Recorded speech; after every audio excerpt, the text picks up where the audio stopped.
اللہ الرحمن الرحیم۔ عزیزان محترم، آج انتہائی سیاہ دن ہے اور تاریخ انسانی اور تاریخ ہندوستانی کا وہ عظیم اور انتہائی دلوں کو دہلا دینے والا اور سیکولرزم کی بنیادوں کو ڈھانے دینے والا دن ہے، جس کو ہم 6 دسمبر سے یاد کرتے ہیں۔ مجھے بہت کم ٹائم دیا گیا ہے، میں چند ہی منٹ میں اپنی بات اور اپنے جذبات اور اپنے درد کا اظہار کروں گا۔ سچی بات یہ ہے کہ ہر سال دسمبر کا مہینہ آتا ہے اور کروڑوں محبین اسلام کو افسردہ اور غمزدہ کر جاتا ہے، لیکن ناظرین و سامعین، 6 دسمبر 1992 کو بابری مسجد کی شہادت کا واقعہ رونما ہوا۔ وطن عزیز کی جمہوریت کو تار تار کرنے اور اس کی بنیادوں کو ہلا دینے والے چند سیاست دانوں اور زعفرانی دہشت گردوں کی سازشوں کے باعث سینکڑوں سال سے اپنی گود میں مچلتے سجدوں کو سمونے والی پیاری بابری مسجد شیطانی جالوں کا شکار ہو گئی۔ یاد رکھیے، یہ جمہوری کتاب کا وہ سیاہ باب ہے جو ہزاروں روشنیوں کے باوجود اپنی سیاہی دھل پانے سے عاجز ہے۔ عزیزان گرامی، تاریخ سے اس سیاہی کا ختم ہونا ممکن نہیں۔ اس سیاہی کو صرف اور صرف انصاف کے پانی سے صاف کیا جا سکتا ہے۔ جمہوریت کی تاریخ میں بابری مسجد پر ہونے والے طویل مظالم جیسی داستان مل پانا مشکل ہے۔ پورے 43 ایئرز تک اسے قید و بند کی صعوبتوں سے گزارا گیا، اس کے اپنوں کو اس سے دور رکھا گیا، جس کے آغوش میں بلا ناگہ 450 سال تک دیوانوں نے جب عیسائی کی، سجدے کیے، آہوزاری کی، اللہ سے مانگا، اچانک اس کی گود کو خالی کر دیا گیا، جس کے کندھوں پہ کھڑے ہو کر اس کے اپنوں نے اللہ اکبر کی صدائیں بلند کی، اچانک انہیں ان سے دور کر دیا گیا۔ 1949 سے لے کر 1992 تک مسلمان بابری مسجد میں اپنی پیشانیوں کو ٹیکنے سے محروم رہے۔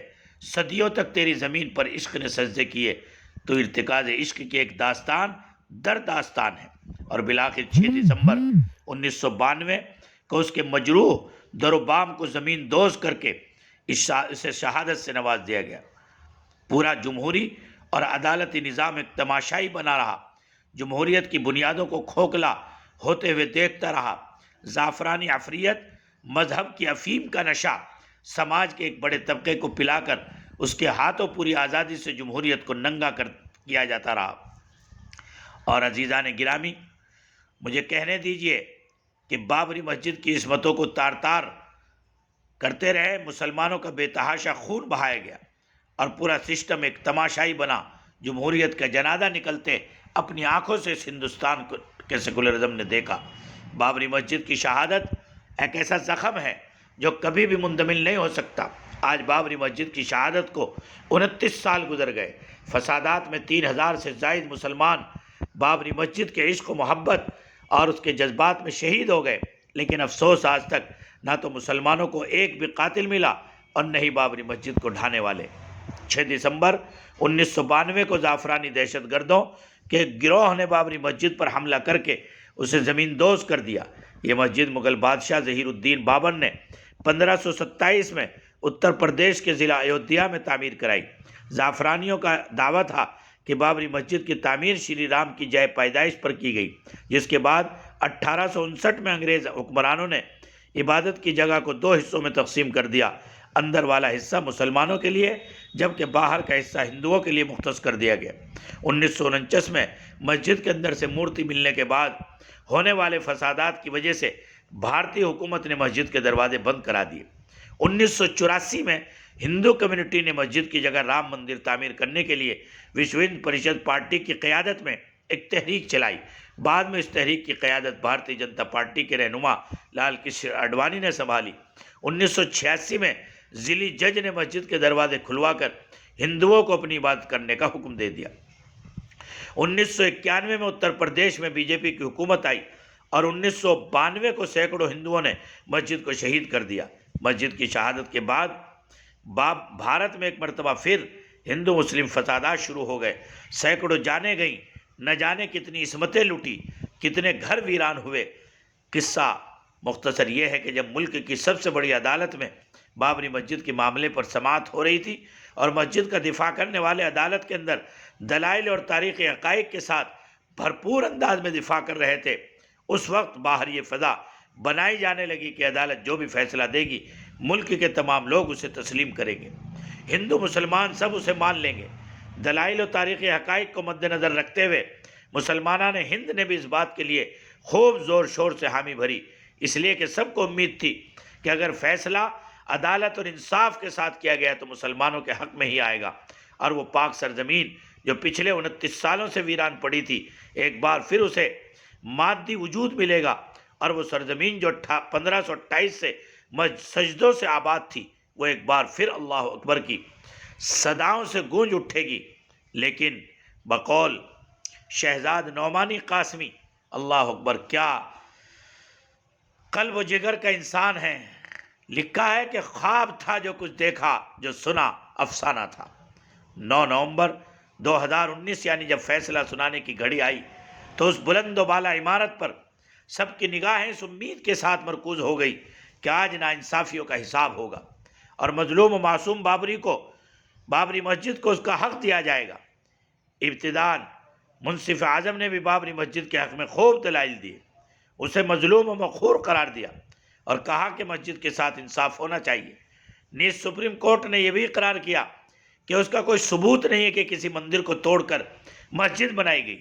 ساتھ ہی 1949 تک با جماعت تک نماز کا بھی اقرار کیا، اور اس نے یہ بھی تسلیم کیا رات کی تاریکی میں مورتی رکھی گئی۔ صرف اتنا ہی نہیں بلکہ فاضل جج نے یہ بھی مانا کہ بابری مسجد کا انہدام ایک غیر قانونی عمل تھا۔ ان ساری باتوں سے اور ان ظاہری ہمدردیوں سے ایسا لگ رہا تھا کہ مسجد کو انصاف مل جائے گا، لیکن اچانک سب کچھ ملیا میٹ ہو گیا۔ انصاف کا بت آسمان سے زمین پر آ ٹپکا۔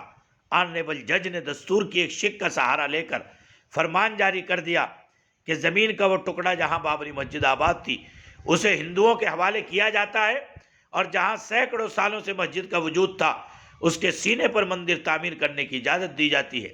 اور دلیل یہ دی کہ اگر مسلمانوں کے حق میں فیصلہ کر بھی دیا جائے تو عمل درآمدگی کے ایک مشکل عمل ہوگا، اور ساتھ ہی اکثریت کی مرضی و منشا کے مطابق فیصلہ نہ ہونے پر فساد پھیلنے کا قوی امکان ہے۔ ناانصافی کے ایک طویل داستان کو اس عجوبہ فرمان کے ساتھ مکمل کر دیا گیا۔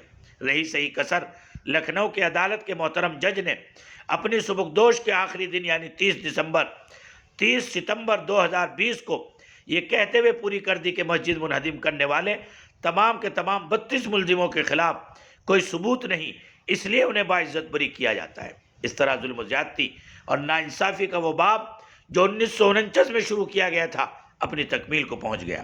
عدالت عظمیٰ نے جب بابری مسجد کے خلاف اپنے آخری فیصلہ تو انتہائی فیاضی کا مظاہرہ کرتے ہوئے چند ایکڑ زمین حقیقی جگہ سے میلوں دور مسجد کی تعمیر کے لیے مختص کرتے ہوئے انصاف کا سر فخر سے بلند کر دیا گیا، اور مرغ بسمل کی طرح تڑپتی امت کے زخموں پر نمک رکھنے کی کوشش۔ سمجھ میں نہیں آیا کہ یہ خیرات کیوں دی گئی۔ اگر واقعی بابری مسجد ایک مسجد تھی تو یہ کون سا انصاف تھا، اور اگر وہ جگہ مندر کی تھی تو یہ بھیک کیوں دی گئی؟ کیا امت ایک مسجد تعمیر کر پانے سے عاجز تھی؟ نہیں، ہندوستان والوں یاد رکھو، ہم اپنی مسجدوں کی تعمیر کے لیے کسی کے بھیک کے محتاج نہیں ہیں۔ اگر 1992 میں بابری مسجد کو شہید نہ کیا گیا ہوتا تو کوئی بھی عدالت اس جگہ مندر تعمیر کرنے کا فیصلہ نہ دیتی۔ انہیں یہ بھی معلوم ہونا چاہیے کہ معصوم سی مسجد کو شہید تو کیا گیا، لیکن ہزاروں تصویریں اور ویڈیوز ہونے کے باوجود انصاف کی آنکھ قاتلوں کو تلاش نہ کر سکی۔ ایک جیتا جاگتا وجود اجاڑ دیا گیا، اور اس کی لاش ہی نئی تعمیر کر کے لوگ خوشیاں بٹورنا چاہتے ہیں۔ شاید یہ بددیانت لوگ بابری مسجد کے واقعے کو بھی تاریخی صفحات سے مٹانے کی کوشش کریں۔ اس لیے میری ہندوستانی مسلمانوں سے بالخصوص اور سیکولر مائنڈ اور انصاف پسند لوگوں سے یہ اپیل ہے کہ آنے والی نسلوں کے ذہن و دماغ میں یہ پیوست ہونا چاہیے، کیونکہ جو لوگ اپنی تاریخ کو بھلا دیتے ہیں تاریخ انہیں بھی فراموش کر دیتی ہے۔ اس لیے تاریخ خواہ اچھی ہو یا بری اسے بھولنا نہیں چاہیے۔ اگر تاریخ اچھی ہے تو اس سے حوصلہ لینا چاہیے، اور اگر بری ہے تو اس سے سبق لینا چاہیے، چونکہ بقول شہزاد نعمانی اپنے وقت کا بہترین ادیب و قلمکار، اس نے بڑا پیارا جملہ لکھا جو دل کے لوح قلب پر گویا ثبت ہو گیا، تاریخ کا یاد رکھنا زندہ قوموں کی نشانی ہوتی ہے۔ اس لیے ہندوستانیوں اپنی نسلوں کو بتائیے کہ ہمارے ساتھ ماضی میں کیا ناانصافی کی گئی اور اللہ کے گھر کو کس بے دردی کے ساتھ شہید کیا گیا۔ ہم حکومت ہند سے اپیل کرتے ہیں کہ زخم خوردہ قوم کے ساتھ انصاف کیا جائے اور بابری مسجد کی جگہ پر بابری مسجد تعمیر کرنے کی اجازت دے کر ہندوستان کے سر کو، یہاں کے سیکولرزم کو اور یہاں کی جمہوریت کو اور یہاں کے ہندو مسلم اور گنگا جمنی تہذیب کو انتہائی بلند و بالا کیا جائے، تاکہ پوری دنیا میں ہندوستان اور ہندوستانیوں کا نام ہو اور پوری دنیا کو پتہ چلے کہ ہندوستان میں آج بھی اسلام زندہ ہے، آج بھی انسانیت زندہ ہے، آج بھی انصاف زندہ ہے، آج بھی